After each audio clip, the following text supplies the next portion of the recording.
افغانان ورونو قسم په خدای دی چې د افغانستان د ټولو نه غټ دشمن ملا دی، قاري دی، مجاهد دی، طالب دی.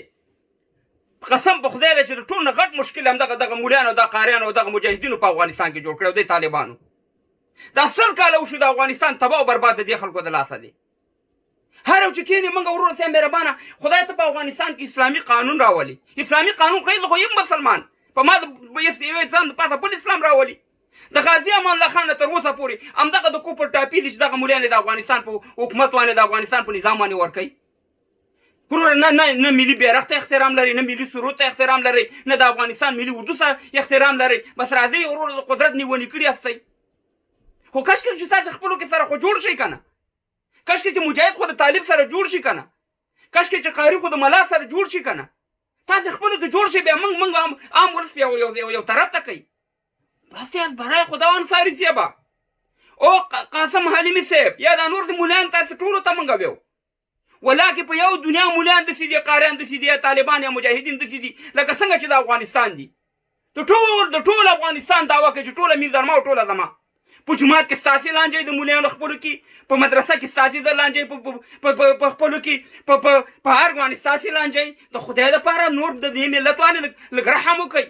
په دغه خویندو میندو، په دغه کونډو یتیمانو باندې ځوانان هم ټول لاړه مسافر شو، ټول سپو غواړه، سمندرونو طوفانونو ویوړه په لاره باندې. تاسې دلته راغلي یاستئ وروره د قدرت دعوه کوئ. کاشکې چې تاسې په حکومت باندې پوهېدې. موږ ته د اسلام خو دغه مه کوئ وروره. دغه موږ یو ټول افغانان مسلمانان په دې قرآن باندې موږ یقین ساتو، په دې قرآن باندې، په دې قرآن زموږ یقین دی. اسلام 5 مینا منو. تاسې د څه شي دعوه موږ سره کوئ؟ راځي اسلامي قانون په افغانستان کې د کوم اسلامي قانون؟ د طالب یو رقم ته اسلامي قانون دی، د مجاهد بل رقم ته اسلامي قانون دی، د ملا بل رقم اسلامي قانون دی، د قاری بل رقم دی. دا کوم اسلام تاسې موږ ته راولئ؟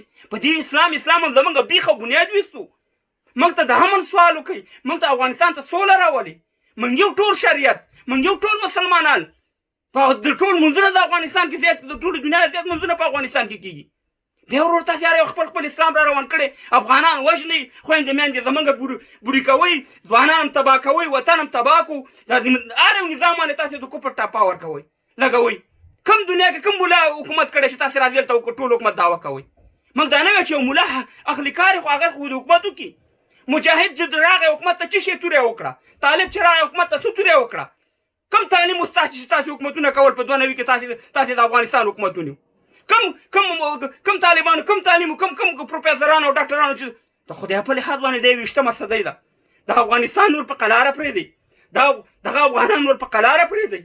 ستړي شو تاسې له دلته به په اروپا کې ناستي، په لندن کې به په شرابو کې ډوبي، په امریکا کې به په شرابو کې ډوبي، په استرالیا په جرمني کې به په شرابو کې ډوبي. ملا قاري چې مخ راوړي یا الله ته په افغانستان کې اسلامي نظام راولي. خوله دې ماته شه، د خپلو بچیانو غم دې وکړه چې د کافرو په وطن کې په شرابو کې په کفر کې ډوب ناستي.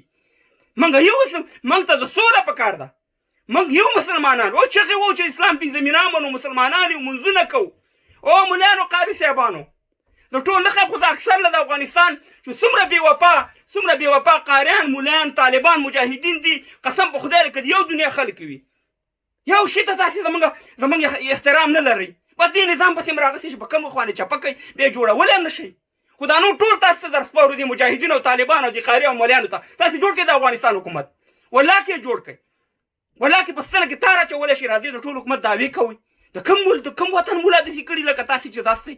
نور هم ځانونه شرمولي. او انصاري صاحب او د اوقاتو وزیر قاسم حلیمي صاحب، خدای ته وګورئ، نور د دې وطن باندې رحم وکئ. خلک را پورې خاندي، خویندې میندې بې عزته شوي، په هغې درته غیرت نه درځي. د چوکۍ غم اخیستی چې د افغانستان په چوکۍ کم یو کښېني، تاسې په لاندې نور ورته ناست یاستئ، د کفر ټاپه پرې ورکوئ. د غازي امان الله خان تر اوسه پورې د دې اسلام په نوم باندې تاسې موږ تباه او برباد کړو. موږ ته ستاسې اسلام نه دی پکار. موږ ته چې الله کوم اسلام را لېږلی، پیغمبر علیه السلام اسلام موږ ته ښودلی دی، موږ په هغې ټول افغانان روان یو. دغه د چوکۍ شوق هم دی. نور ولاکې تاسې نه د اسلام غم اخیستی یاستئ، ولاکې نه د افغانانو، نه د کونډې د یتیمانو. د خدای په لحاظ تاسو ته زموږ سلام دی. نور هم پرېږدئ د افغانستان شخصي دلته جنګونه هم شروع کړي، بیا د جهاد نومونه ورته ورکوئ. ټول افغانان هم تباه او برباد کړو. ولاکې اسلام هم تاسې وشرموه، افغانیت هم تاسې وشرموله، ګیر هم تاسې وشرموله، پښتو هم تاسې وشرموله، افغانستان هم د تاسې قاریانو، مولایانو او طالبانو، مجاهدینو وشرموه. ولاکې بل چا دومره شرموه.